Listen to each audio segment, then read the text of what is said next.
Pada suatu hari yang cerah di kota Yeriko, matahari bersinar terang, burung-burung bernyanyi riang, anak-anak berlarian.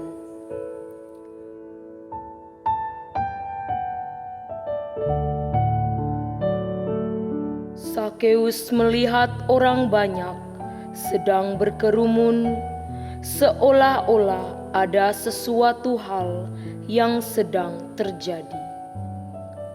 Sakeus penasaran akan situasi saat itu.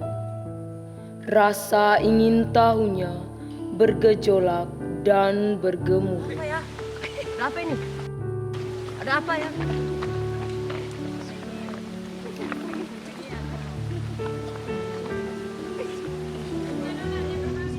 Aku pernah melihat sendiri dengan mata kepalaku sendiri.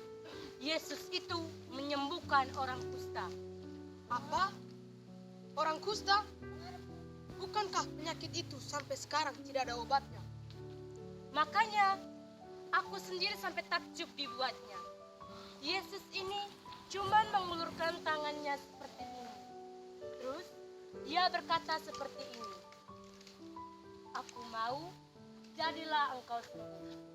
Tiba-tiba orang itu sembuh seketika itu juga. Wow, hebat ya.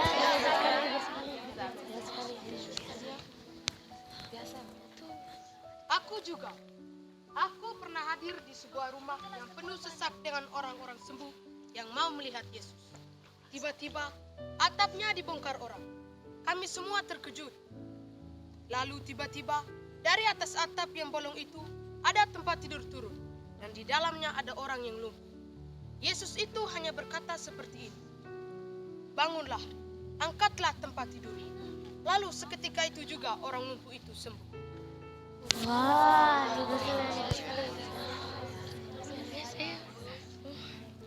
Oh ya, aku bahkan pernah mendengar cerita dari orang-orang bahwa Yesus ini bahkan bisa meredahkan angin ribut.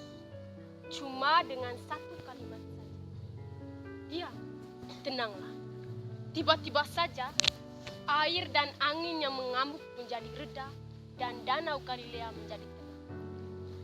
aku pernah mendengar pengajaran Yesus ini. Katanya, kita harus mengasihi musuh kita dan berbuat baik kepada orang yang membenci kita. Aneh bukan? Padahal kita dulu diajari oleh orang tua kita untuk membalas perbuatan yang jahat dengan perbuatan jahat lagi.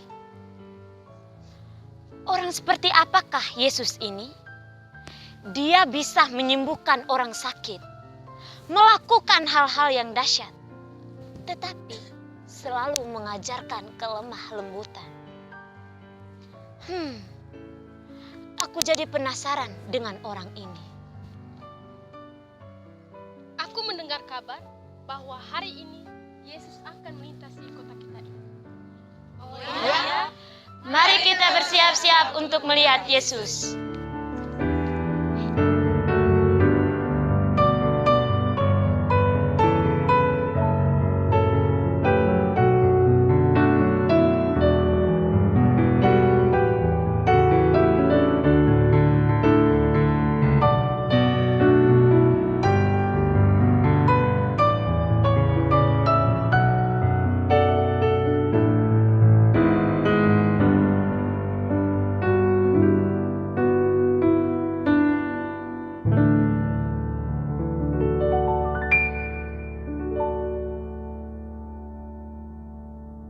Melihat Yesus.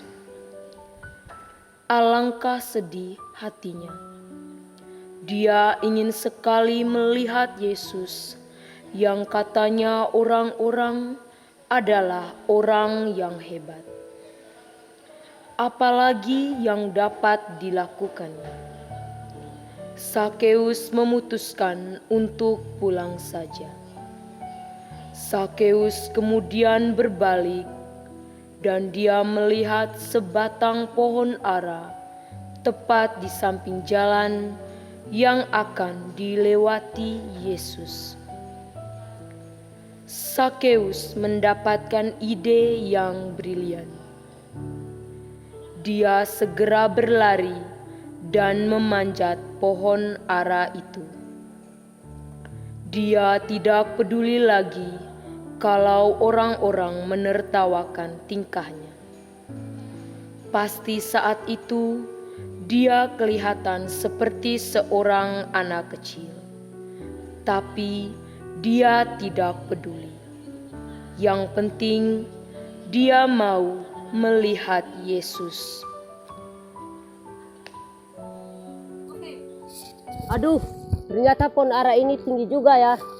Aku harus berpegangan agar aku tidak jatuh.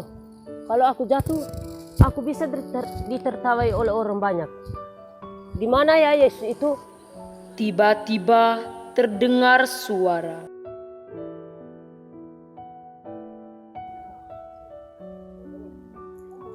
Sakeus, turunlah. Apa telingaku tidak salah dengar? Ada yang memanggil namaku.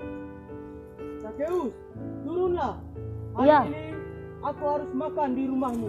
Iya, benar. Ada yang memanggil namaku. Bagaimana bisa? Dari mana Yesus tahu namaku? Dan dia bilang dia mau makan ke rumahku. Sakeus segera turun dari pohon ara.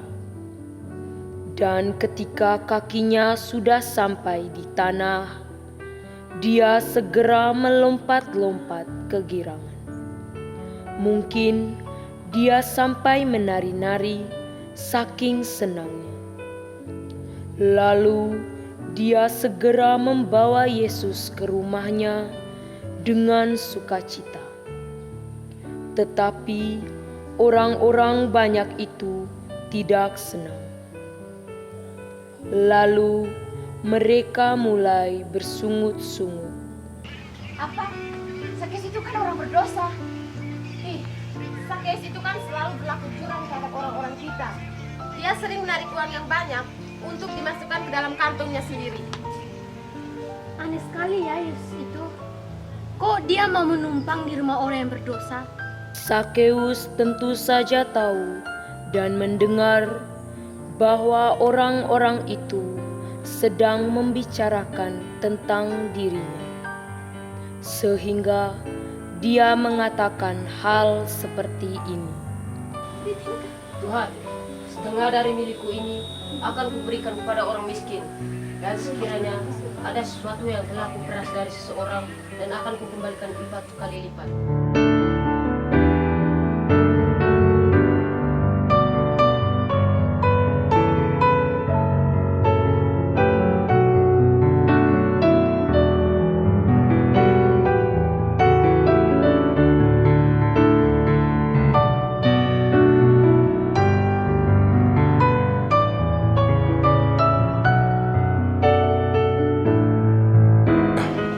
Hari ini telah terjadi keselamatan di dalam rumah ini. Sebab aku datang untuk mencari dan menyelamatkan yang hilang. Kita semua adalah seperti Sakeus yang datang dengan latar belakang yang berbeda, dan kita ingin melihat Tuhan serta mengalami jamahan kasih-Nya. Tidak ada kesalahan yang terlalu besar bagi Tuhan untuk diampuni. Di mana dosa semakin besar, maka kasih-Nya akan semakin besar dan nyata. Tuhan tidak mempermasalahkan masa lalu dosa-dosa kita. Yang Dia mau adalah kita menyadari akan semua dosa-dosa kita, bertobat, dan mengalami kasih-Nya yang begitu besar.